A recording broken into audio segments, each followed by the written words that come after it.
And thank you for joining us for our International Holocaust Day Remembrance, which is one of our 2 days we have to remember the Holocaust.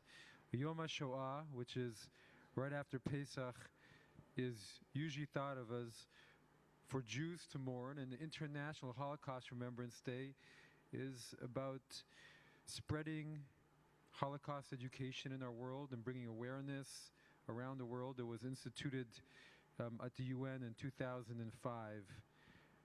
And so we'll be having a short service, and then we'll be having a presentation by Rya Ben-Shir.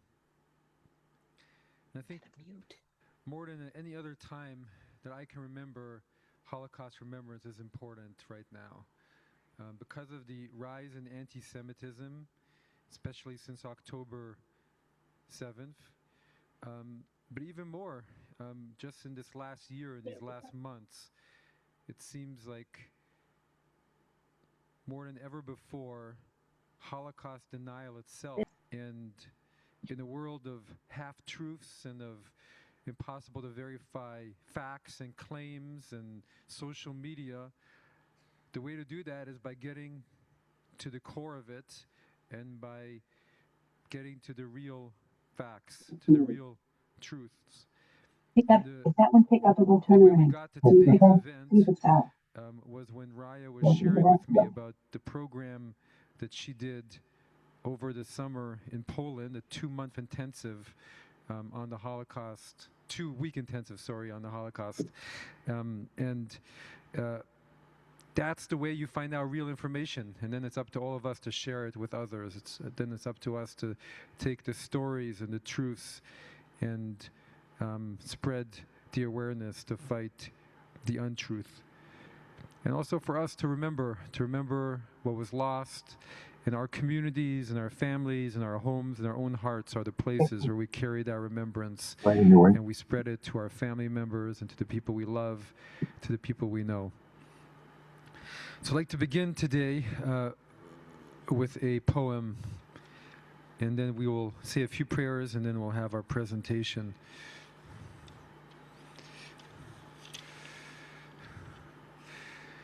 Never Shall I Forget by Elie Wiesel. Never shall I forget that night, the first night in camp that turned my life into one long night, 7 times sealed. Never shall I forget that smoke. Never shall I forget the small faces of the children whose bodies I saw transformed into smoke under a silent sky. Never shall I forget those flames that consumed my faith forever. Never shall I forget the nocturnal silence that deprived me for all eternity of the desire to live. Never shall I forget those moments that murdered my God and my soul and turned my dreams to ashes. Never shall I forget those things, even were I condemned to live as long as God Himself. Never. I'd like to invite the cantor to share prayer with us.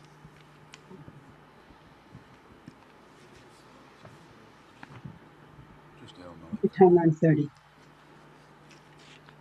It's appropriate for us to rise and recite the El Malei Rachamim for the 6 million.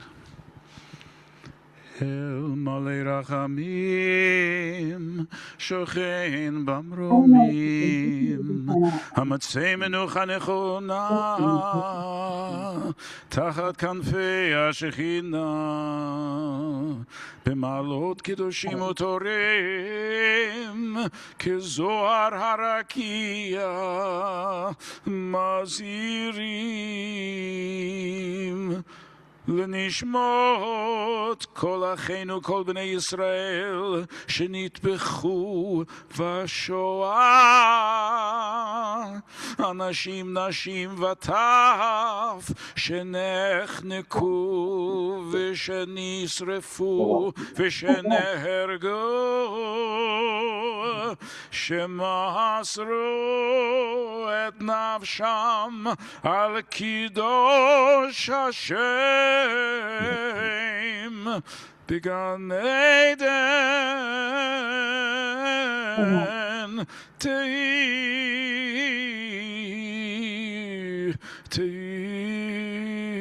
menuchatam. Ana bal rachamim hastirem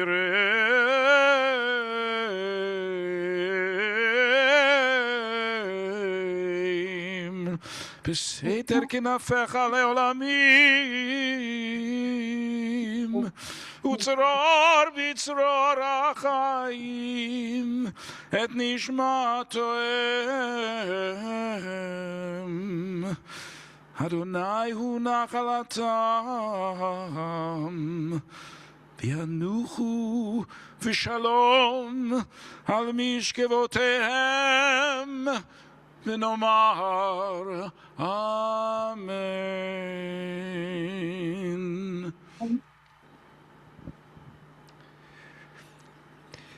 Exalted, compassionate God, grant perfect peace in your sheltering presence among the holy and the pure, whose radiance is like the heavens, to the souls of all the men, women, and children of the house of Israel who were slaughtered, strangled, and burned in the Shoah. May they rest in paradise. Master of mercy, may they find eternal shelter beneath your sheltering wings, and may their souls be bound up in the bond of life. Adonai is their portion. May they rest in peace. And let us say, Amen. Please be seated. I just want to make a very short personal note. As you know, my father was a partisan. He survived, and he was the only survivor from his family. I have a picture of him with his two brothers and his younger sister and his parents. And none of them survived. The only one was my father. He told me about his father, my grandfather, who I never met, who loved cantorial music. And my dad didn't push that. He didn't even know anything about it. But he remembers that his father he gave anything to go to the big synagogue in Warsaw to hear Yossele Rosenblatt or Pinchik or one of the great chazans, and it never occurred to me that that's what I wanted to do, what I became. It just was a message that was sent to me. And I'm not bragging or saying I'm so special, but it was something that was transmitted to me, not in words, but just by hearing the story about what happened. And I just wanted to mention that. I think we go to Rabbi.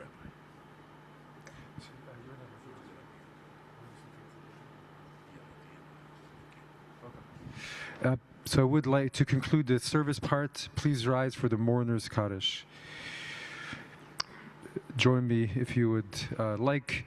There is a custom among some to only say the mourner's Kaddish if one of their parents is no longer alive.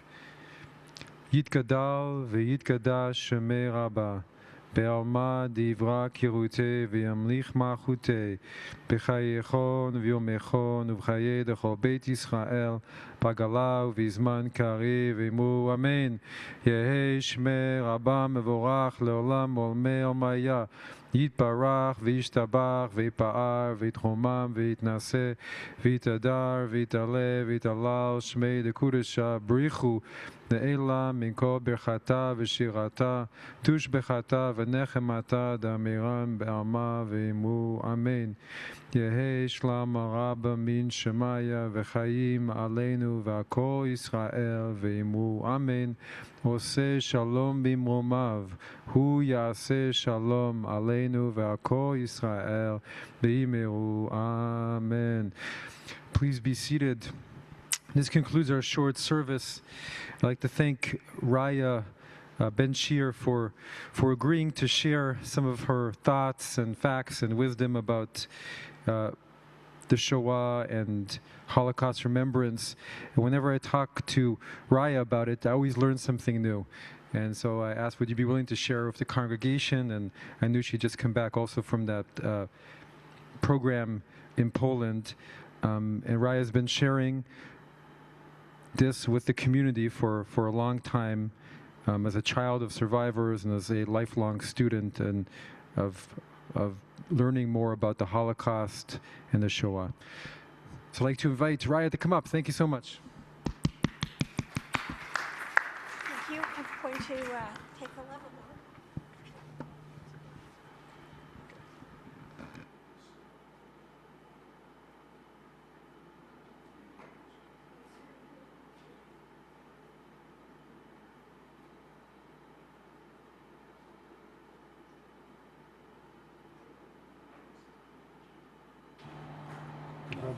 Tower on, power off. Started.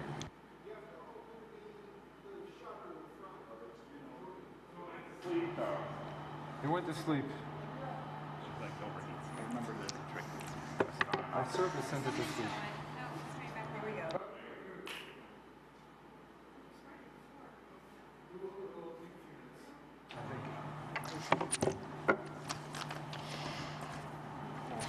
I'm very grateful for the opportunity to share what I've learned. Just to let you know, I have a picture of my father when he left Poland, never to see his family again, here for inspiration. I also want to point out,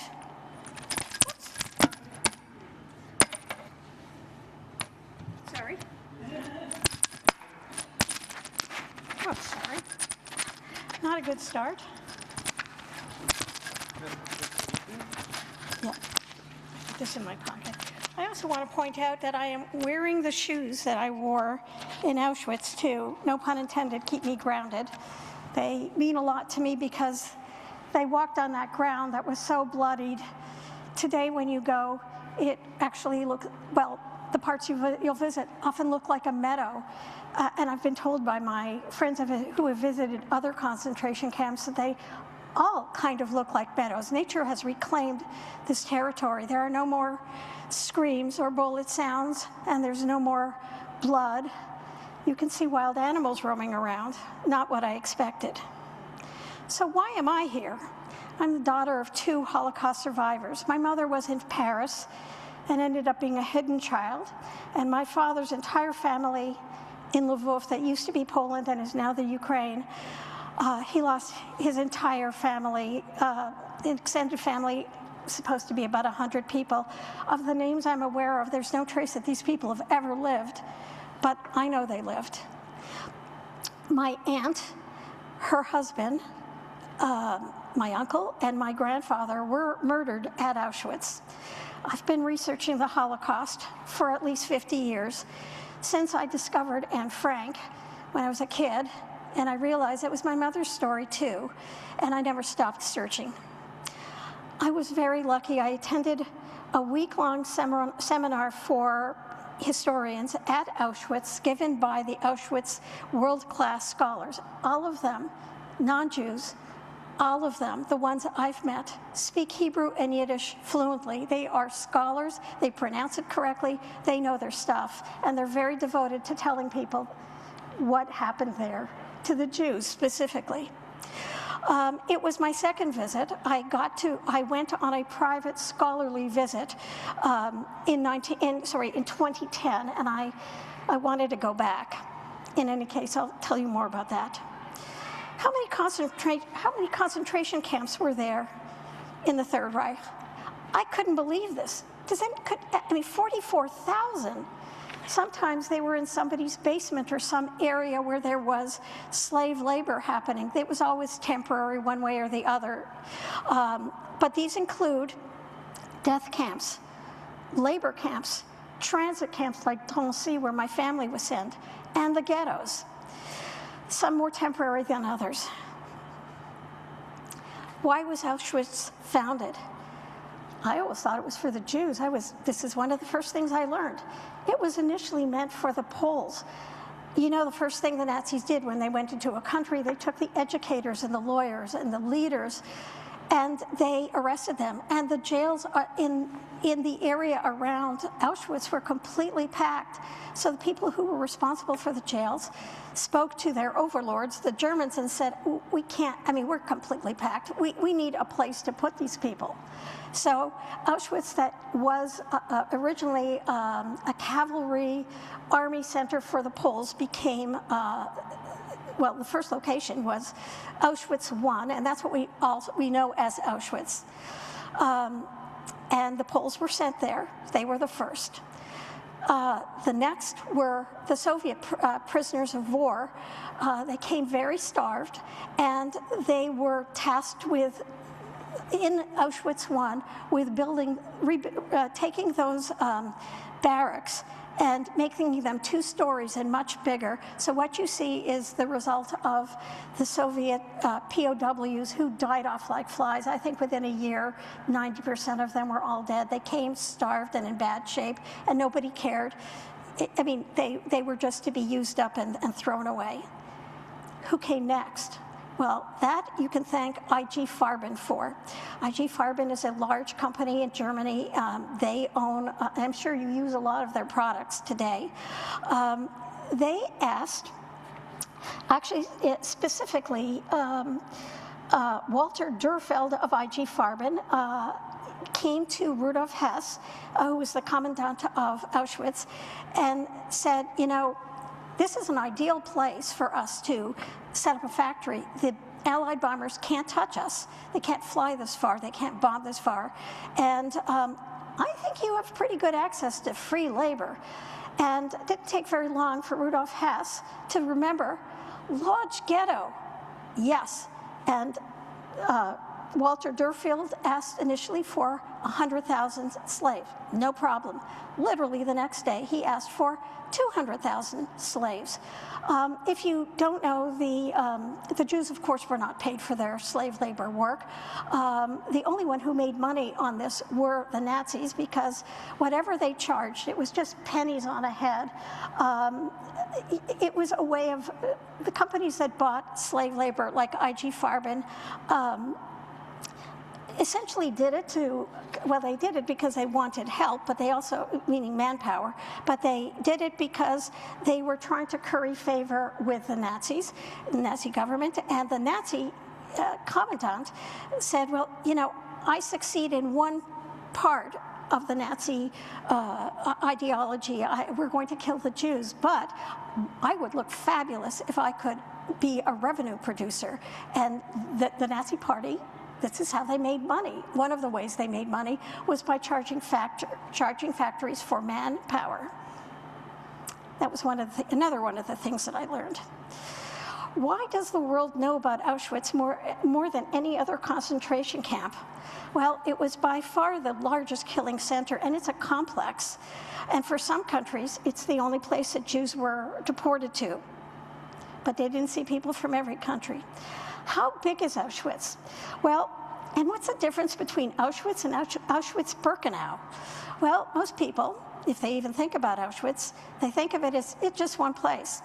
Auschwitz I was primarily ended up being for administration and for fairly small. And to give you an idea, let's take this is not scientific, let's take the plot of the land that the synagogue is on, including the green grass and the parking lot. I'd say 3 across and 3 back, and that is all of Auschwitz. It's actually quite small. It is where the sign, Arbeit mit Frei, but most people ended up in Birkenau. They never saw that sign. It was only at the beginning if they walked under it. And if you ever looked at the sign, you'll notice the B is not as it should be. The top part of the B is the bigger one, and the smaller one is, comes below. It was a little bit of sabotage, which never got noticed, and it's up there. By the way, the sign's been stolen a couple of times, so the sign that you see now is a reproduction, and the original sign is in safekeeping. Auschwitz, too, is Birkenau. So we often think of, if we hear Auschwitz-Birkenau, it's really Birkenau, and that is huge. That was doubled once, and there were plans to double it again, assuming that the Germans were going to win over the Soviets, and they anticipated needing space. It's a huge facility. It's enormous. You can't see the end of it from any place you go. It is so big. Auschwitz III was Monowitz. This was I.B. Farben's enormous chemical factory where they were planning to develop a synthetic source for fuel and for rubber. There were almost 50 Auschwitz subcamps. So often when you hear of camp, think that there are probably many subcamps, you only know about one. So Monowitz, the third site, had an opening date due of January 1945. You already know that the Nazis, Auschwitz was liberated in January. So although many people died as slave labor, they never produced a single thing there.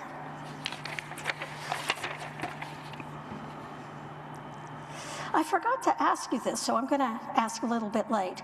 If I teach you anything, or if you learn something that you didn't know before, can you just keep track of it on your fingers? I'm just curious. I mean, I don't think I'll teach anything new to my cousin Michael, but he's a historian, but I'd be thrilled if I did. Were all Germans Nazis? I thought they were. I certainly thought the entire army, the Wehrmacht, were all Nazis. They were not, at the most. Only 10%, or 8.5 million adult Germans were Nazis. I mean, I'm not counting the Nazi youth groups, but the people who actually applied to become Nazis. Why is that? Well, costs and benefits. The cost was numerous. You would have, well, first of all, you'd have to go through a background check. They would look at your bloodline back to 1850, and if you were in the SS, to the 1700s, to see if you had a single Jewish relative. Now, can you imagine being really a gung-ho Nazi, and then they find that you have a Jewish background, and then you'd be humiliated. You'd lose your current job, so that was a huge risk. And if you were married, they would go through your wife's family history as well. Then they would check with everybody who ever knew you or worked with you, were you sufficiently true to the Nazi cause? So they would, frankly, the risk was too great if you were not found to be worthy. You also had to pay into, first of all, this is again during the Great Depression and the devaluation of the German currency. But you'd have, as a Nazi, you'd have to pay for membership. You would have to pay for the food that was being distributed to the poor to try to win hearts and minds. If there was damage, which the thugs did, and insurance insisted that the Nazis pay for it, you had to contribute to the insurance fund. So it would keep on costing you money. You'd also have to attend every mass event and shout and appear enthusiastic. What were the benefits? It was like you would get a fast track into government jobs. You couldn't head a large company or a hospital or anything unless you were a member of the Nazi Party. So it was one way to take care of your family, but boy, at great risk. How much did the Nazis support? How much did the German people support the Nazi Party? There's evidence that over 90% did support the Nazi Party, whether they were members of the Nazis. And the reason is their country was in shreds. I'm not being sympathetic to them, but I'm trying to understand. They couldn't feed their families. Somebody pointed out, Hitler pointed out, and many other people said it was the Jews. It wasn't, but they had already lied to them, telling them they were winning the First World War when they hadn't. So they saw the Nazi Party as offering a solution to their poverty, to restoring their currency, to being able to feed their families. At Auschwitz, let's see. Not on the right page. 1 second. Am I? Okay. at Auschwitz, what was the chance of survival? I mean, this is very iffy, but 75 to 80% of the transports were immediately selected for death by gas. That includes children, pregnant women, elderly, or pretty much anybody over 50 in their minds, anybody sick, and obviously anyone who looked religious. There were no records kept for the people who were gassed immediately. If one survived the initial selection, remaining chance of survival was 15%.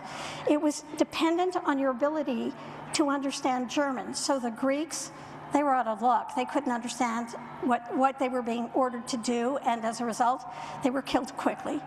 Contacts, did you have any friends or family or anybody who you could buddy up with who would stand up for you? It helped. Timing, how far into the Holocaust did you get deported? The later on, the better chance you had, but it certainly wasn't a guarantee. I mean, if we look at Anne Frank, she could speak German. It was her first language. She was with her family, with her mother, and with there were people that she met at Westerbork, and she did have people to help her. She arrived in September of 1944. That's pretty late in the game, but we are fragile packages. It doesn't take a lot for us to go from being, moderately well-fed to being very vulnerable. And luck. Everybody will tell you it was luck, and I'm pretty sure it was the most important thing. We often think of the Nazis as being, systematic and good at their horrible jobs, but really they were a bunch of losers. Had a lack of coordination, and they overwhelmed their own systems. In mid-1942, they had many trains coming from Slovakia and from France at the same time, and were completely lined up. They didn't know what to do with themselves. They couldn't take care, or they couldn't process the people who were there. If you've ever read the book 999, it's about 999 Slovakian women who arrived in Auschwitz, and they happened to arrive approximately the time of when my aunt and uncle arrived. I'm going to tell you about them now, just to show you a complete lack of coordination, and like the right hand not knowing what the left hand is doing. So before I discuss my family, I'll tell you that from the very beginning of the war in Russia, the Nazis began looking in, certainly the Lodz ghetto, every ghetto they could, and in concentration camps for furriers. They knew they were going to have to go fight the Soviets in the winter, and they wanted them to be warm. So you may also know they demanded all the fur coats from the Jews wherever they were. They were absolutely not allowed to own any coat with any fur because the fur was being stripped off to make warm winter wear for the Nazis at the front. So they were canvassing people who were furriers. Eva is my aunt, and Maurice is the man that she married. I wish I knew more about their lives and their deaths, but Maurice was a master furrier. They had what they wanted, and they killed him because they were so uncoordinated. They had no idea. So when the people went on transports, they would get their date and where they were born. These are two French citizens born in France, and Maurice was a master furrier, and you have your profession as well. I just want you to, before I get into their story, I want you to look at the first picture. Maurice is there. It's his photograph in uniform. He fought in the Second World War, well, prior, in what is known as the Phony War. He looks proud and has a sweet face. Next picture is his wedding portrait. So the first picture, I should say, was taken in 1939. Yep. Second picture in 1940, when they got married, December 1st. The last picture, Maurice is there. Well, he's with my aunt in the first picture, but look at his suit. His suit is big on him, and he's got big grease stains, at least 3 I can see. If you look at his face, his hair is receding. He's thinner than he was before. It's 1942, sometime before June, because they didn't have to wear the star. He's, I mean, it's all I have of him and of my Aunt Eva, but There was a roundup in France, a huge one. It captured, I think, 13,000 Jews. It was called the Veldiv Roundup. They were not rounded up because they had Gentile friends who helped them and warned the family that there was a roundup coming. But 2 weeks later, they felt they were not safe and they were going to try to cross the demarcation zone. They were caught and taken to Drancy. And Drancy was overwhelmed. It still had the people from the Veldiv Roundup from a couple of weeks ago. There was no heat, certainly no air conditioning, no plumbing. There were some places for bathrooms, but they were overwhelmed and far away. They were there for a couple of weeks, and then because they were French-born, the Nazis decided that they were going to move any French citizens to another camp called Pithiviers. And they thought they were lucky. They thought they were spared. And it turned out 3 weeks later, they weren't spared. They got out. They were transported out after by themselves being slave labor in beet farms around Pithiviers. They were separated because they were in either male or female barracks, and that's how they were put on the train. So the last days of their lives, they were separated. They were in cattle cars. They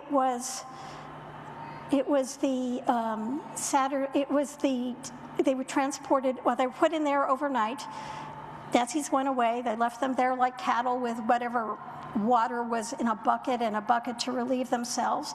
They were with strangers or people that they had only met in the last few weeks in their barracks. They were discharged out in Auschwitz among all the Slovaks and the other French that were waiting. They waited for 3 days to eventually be processed separately. They couldn't see each other. They didn't see each other in the 3 days of the transport or in the last 3 days when they were in Auschwitz. They were not given any food or water. They were just moved along in the queue. And I got to go to I asked, and when I was in Auschwitz, if I could be taken to the place where they were killed. And because I had the date, I knew there was only one gas chamber. It was called the Little Red House. It was a Polish farmhouse that had been completely bricked up. Gosh, I don't even know how to tell you how small the room was, or the 2 rooms. They packed 700 people in by making them raise their arms, and they were gassed separately. In any case, and they had somebody they supposedly valued. And please notice, they're very young. They should have looked like suitable for labor, but apparently when you're completely overwhelmed and you don't need any more slaves, you kill them all. The average survival was 2 weeks, including those that were immediately gassed. The average lifespan of a Jew in Auschwitz was 2 weeks. In 1942, it was the deadliest year in Europe because the Einsatzgruppen were killing people in Poland and Russia, Belarus. And 1944 was the deadliest year for Jews at Auschwitz, and that's because the Hungarians were the last very large group to be taken. And let's see, I think I have something more about that later on. How to best survive as a Jew in Europe, to not be caught in the system at all. My father was sent out by his father. In 1937, my grandfather had a very long view. He knew that he read every newspaper he could get his hands on, and he felt there was going to be some huge war, but he wasn't looking at Germany. He was looking at Russia. He expected that Russia would come and invade, and it would be terrible for the Jews. So he sent my father out with 60 zlotys, which I think under $500 in today's money, and sent him to Palestine. So that's how my father became the sole survivor. My mother was a hidden Jew in France, therefore the Anne Frank connection. The only way to survive in Europe was not to be caught up in the system. Even a ghetto was a deadly place, and it would funnel you into the death camps. Did you know that Auschwitz is the only camp that tattooed people? I didn't. Ellen and I met a survivor who happened to be from the town my father was from, but she never went to Auschwitz. She was in a Jewish nursing home, and everybody called her a liar because she didn't have a tattoo. So, anyways, and the reason they were tattooed was because often, during selection or various other times, Jews were separated from their clothing or asked to stand out naked, and at least their identification could be noted. Records at Auschwitz. I was surprised by this too. Less than 10% of the original records remain. Records began to be destroyed in mid-1944 when the Germans realized they were losing this war, and the Soviets took the remaining documents to the USSR because they were getting, go ahead. Oh, wonderful.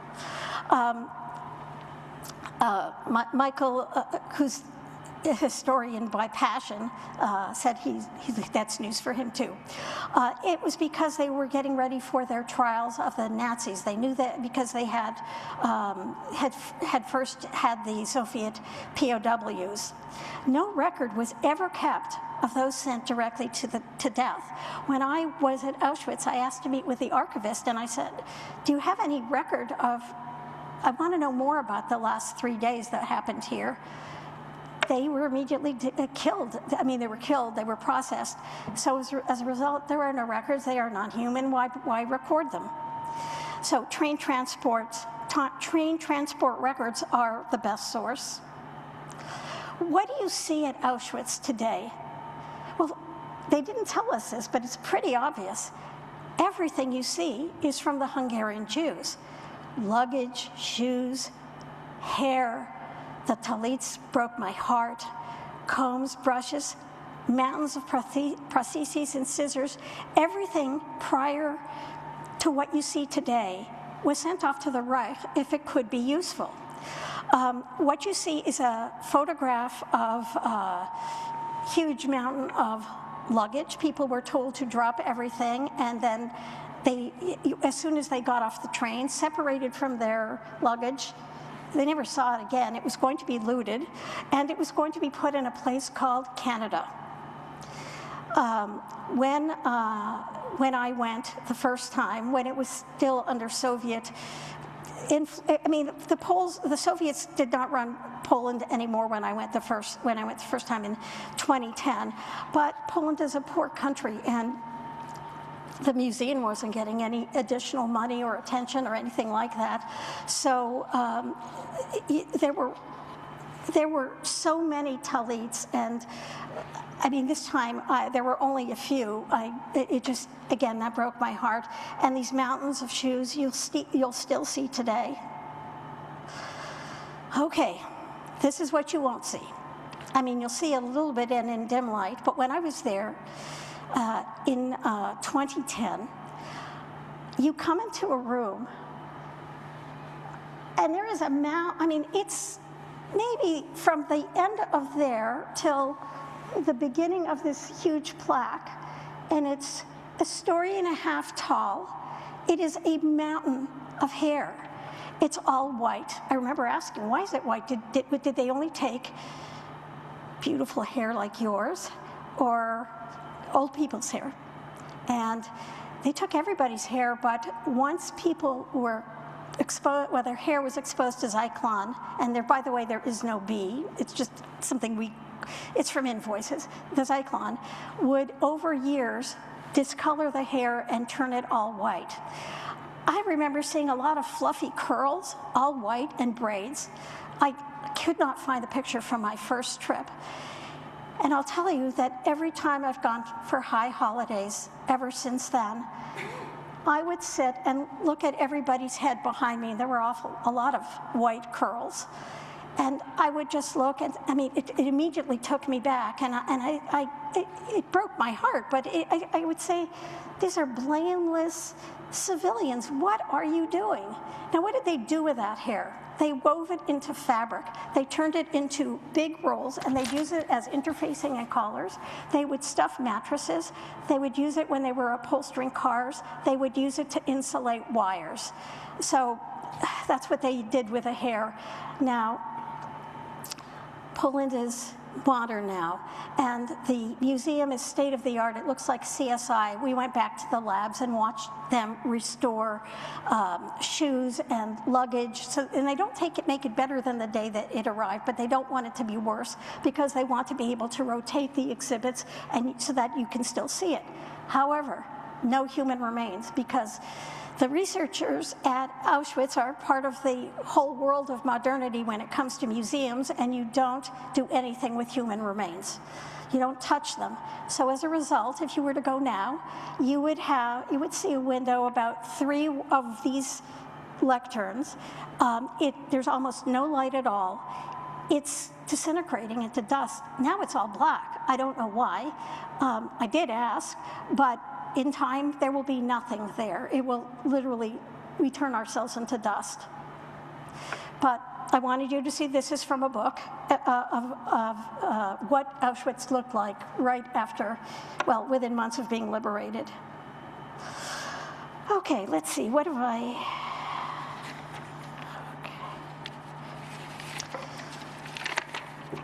Okay, there were more Hungarian Jews killed, more than any other. From May 16th to July 9th, 56 days, 437,000 Jews were transported, and there were more transported before and after, but this is when there was a big crunch. The Nazis threw themselves parties to celebrate their productivity. If you've ever been in a corporate setting and the company decides it wants to celebrate good work, well, think of that, because we have pictures. I'm not going to show them to you, but they're pictures of them celebrating their great accomplishments. Of the 1,000,003 people who were killed in Auschwitz, approximately 1,000,001 were Jews. You see a large chunk of them are Hungarian Jews, and I just have some statistics about the number of Poles, Sintis, the Soviet prisoners of war, and the Jews from other countries. More people visit Auschwitz every year than were ever brought to Auschwitz as prisoners over the length of it. This is a picture that I took at about 6:30 in the morning. I mean, it's mobbed. I wanted you to see the stairs. These stairs are original. Can you see the dips in them? That's how many people walk on them. They literally are, the stairs are actually not very even, and they're just being worn away. And I'm really glad they didn't replace them, because you can see that. Not one of the Allies had plans to save the Jews of Europe, and they knew it was happening. Jan Karski spoke to Roosevelt directly and to Churchill directly. They knew what was going on, and it was not believed. It just, not important enough. They knew what was happening. We knew what was happening by these Time magazines, but nobody made it a priority to save the Jews of Europe. The red J on passports doesn't really belong in this presentation, but I honestly couldn't leave it out. In 1938, the Swiss were concerned that they might get Jews coming into Switzerland, and they didn't want to lose the German visitors who came for tourism. So they suggested to the Nazi government, how about you put a J on any Jewish passports, so we can thank the neutral Swiss for this. So just thought you ought to know. Oh, 1 second. I forgot something. I got engrossed. I want you to know that both times I visited, every kind of nationality was there and every skin color. I even saw Muslims. I saw women wearing hijabs. I can't identify which man they were with, but I was glad to see it. It meant a great deal to me. People behave properly. They may carry water. They don't carry food. They are quiet. And honestly, the only people I saw behaving badly were observant Jewish boys who got an unsolicited lecture. Brief but firm. The average tour of Auschwitz is 3.5 hours.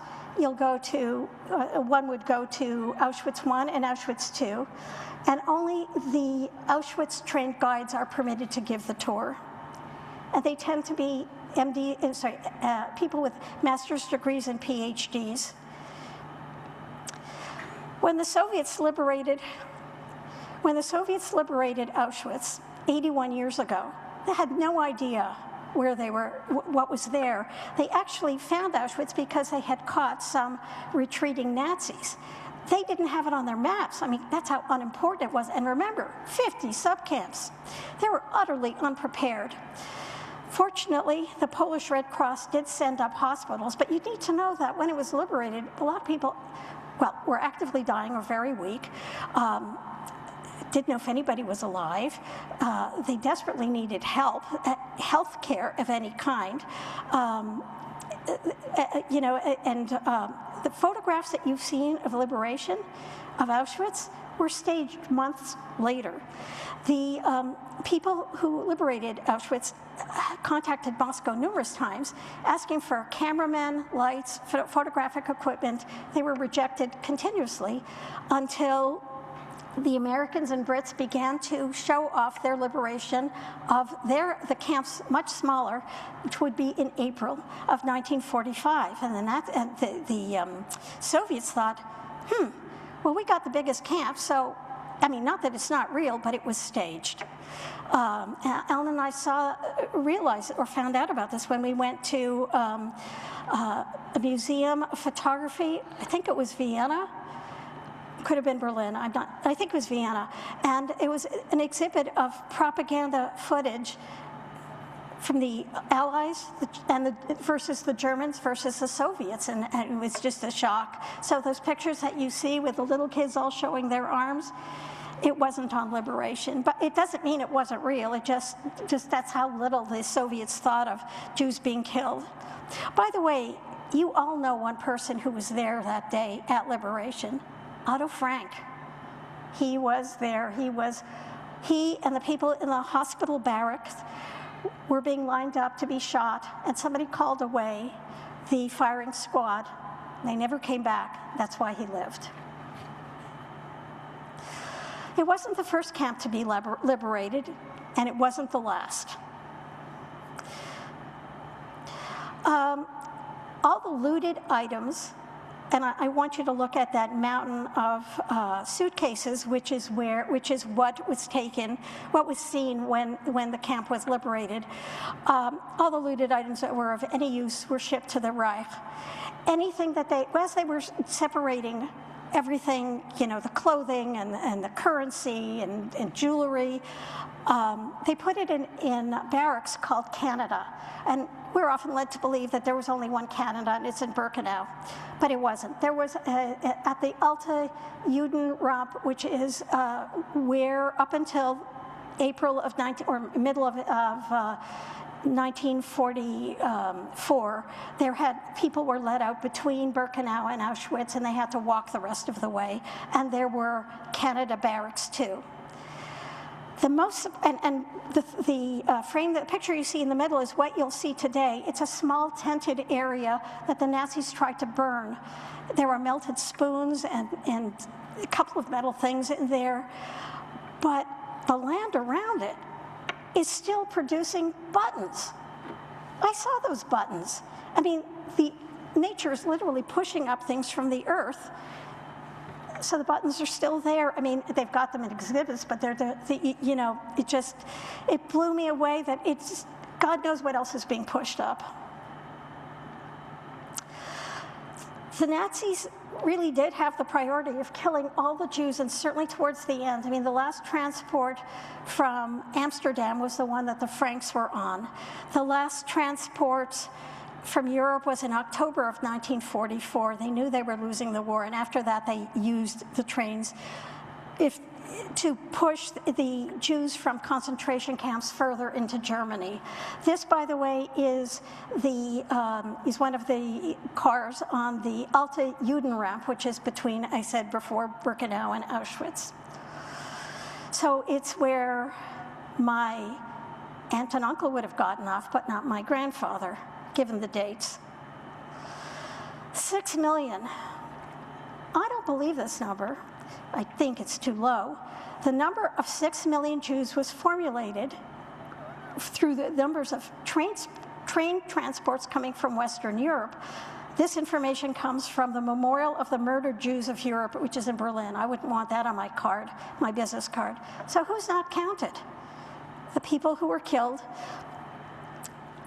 in Russia and Poland and now the Ukraine.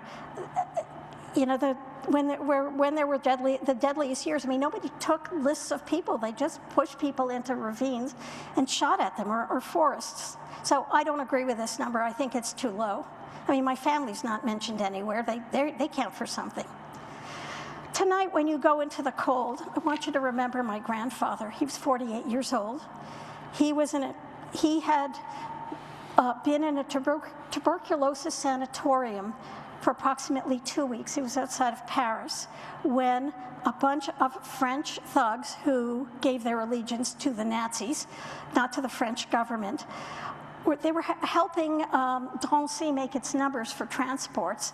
So they pulled these very sick men with tuberculosis out into the cold. There happened to be an eyewitness, and honestly, I mean, if you want, I've got pictures of the report, who, God knows why, but on this extremely cold night, so a night like tonight, they were pulled out in their pajamas. Maybe they wore slippers, I don't know. And one of them ran away. He was caught, he was beaten up. The rest of the men are coughing up blood, freezing, and eventually put into of course, unheated canvas trucks. They were taken to Drancy after an hour standing out there. He was in Drancy, unheated again, for a week, and then he was on the next shipment.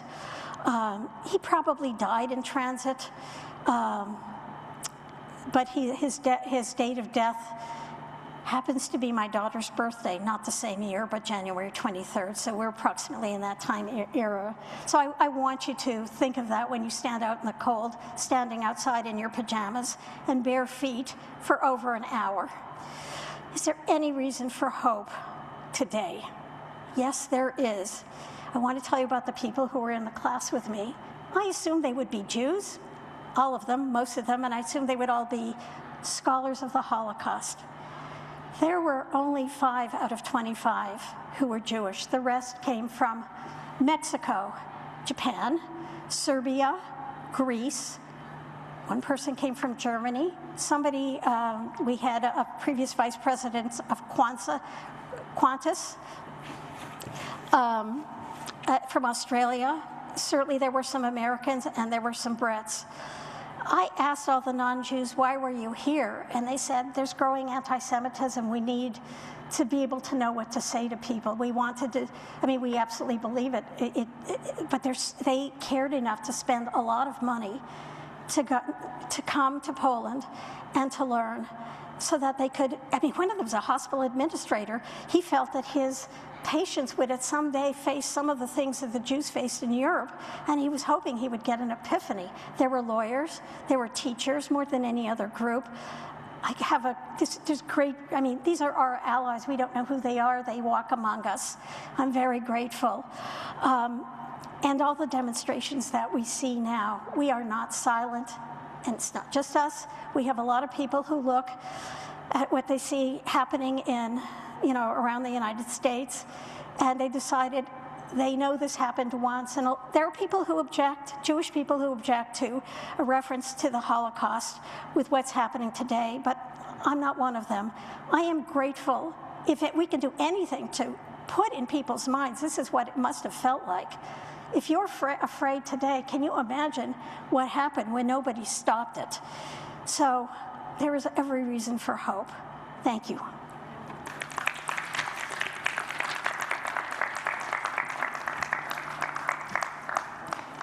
Any questions? Michael. How do you have that picture of your aunt and uncle? Michael asks, how do you have the picture of your aunt and uncle? My brother has been searching through my father's photographs for the last 7 or so years. And he finally he's been sending me pictures of people.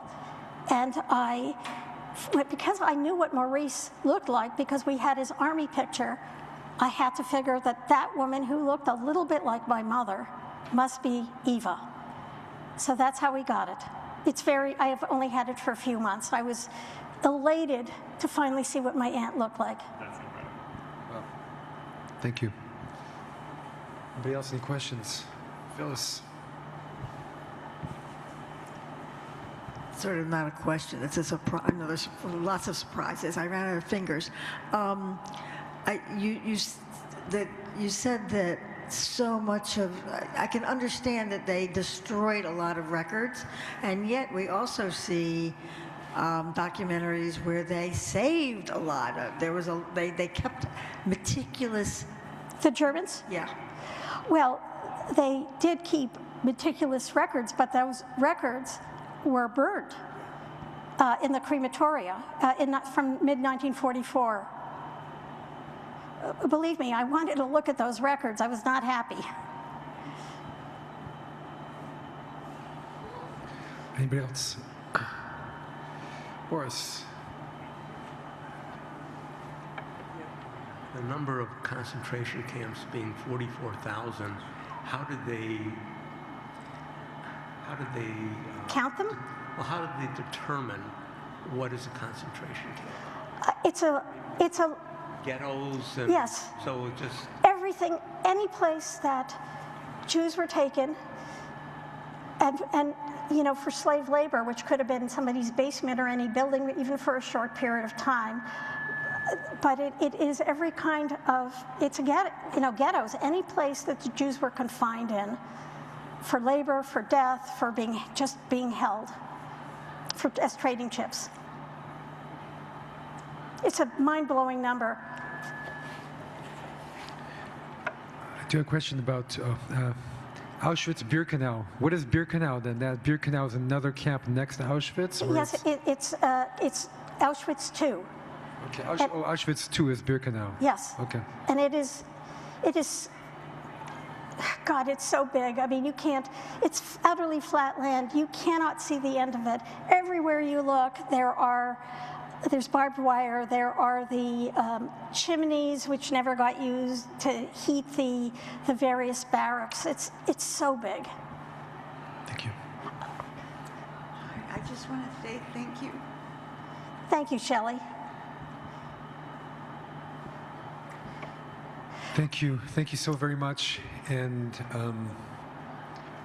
just felt like such a meaningful way to spend this day and to remember and the issues of anti-Semitism and so much on all of our minds, and this felt very clarifying and powerful, and learning so many different things along the way, and thank you for bringing your passion to it and giving this to us, and I feel like every time horrified again and again at how inhuman people can be and how much those people, our people and others, suffered their innocence and their purity, and always so striking, and all the stories you shared, and the only response one can have is to try and do what we can to be a force, not to let it happen again, and to bring light into our world, and to stand up for those who don't have the ability to stand up for themselves and who are taken up in the system. Thank you for the opportunity. Thank you so much. Rya, thank you very much. It's always appropriate to end a memorial or a remembrance event with the singing of Zognet Kein Mol. I'm going to turn this off, but I don't have to. Many of you know this song. You can sing along, but the words say, "Never say that you are going on your last way, though leaden clouds may be concealing skies of blue, because the hour for which we've hungered is near. Our marching steps will thunder, we are here. From the land of palm trees to the white land of snow, we shall be coming with our torment and with our woes. And everywhere our blood has sunk into the earth, blossom shall our bravery and hope from it. And everywhere our blood has sunk into the earth, blossom shall our bravery." My favorite verse, this song was written with our blood and not with lead.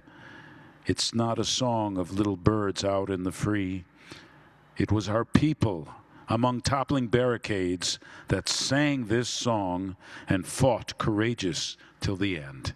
And it's appropriate to stand as we sing this hymn. Sognet kemul als du gehst dem letzten Weg, Gott Himmeln bleien verstellen bläue Tag. Kommen wird noch unser ausgebänkte Show, Sveta poikt und unser Trott mir seinen Do. Kommen wird noch unser ausgebänkte Show, Sveta poikt und unser Trott mir seinen Do. Von grünem Palmenland bis weißen Land von Schnee. Wir kommen on mit unser Pein, mit unser Weh. Und wo gefallen ist a Spritz von unser Blut, sprotzen wird dort unser Gewurre, unser Mut. Und wo gefallen ist a Spritz von unser Blut, sprotzen wird dort unser Gewurre, unser Mut. Das Lied geschrieben ist mit Blut und nicht mit Blei. Es ist nicht kein Liedl von a Vogel läuft er frei. Das hat a Volk zwischen fallen dicke Wand. Das Lied gesungen mit Naganes in die Hand. Das hat a Volk zwischen fallen dicke Wand. Das Lied gesungen mit Naganes in die Hand. Du sog nicht kein Mal, als du gehst im letzten Weg. Gott Himmeln bleien verstellen bläue Tag. Kommen wird noch unser ausgebänkte Show. Es wird abheugt und unser Trott mit seinen Do. Kommen wird noch unser ausgebänkte Show. Es wird abheugt und unser Trott mit seinen Do. Good evening. Thank you for joining us. Thank you to Rya. And I hope some of these ideas stay with one as we go out into the cold and keep with us in the days ahead and change our lives. Thank you.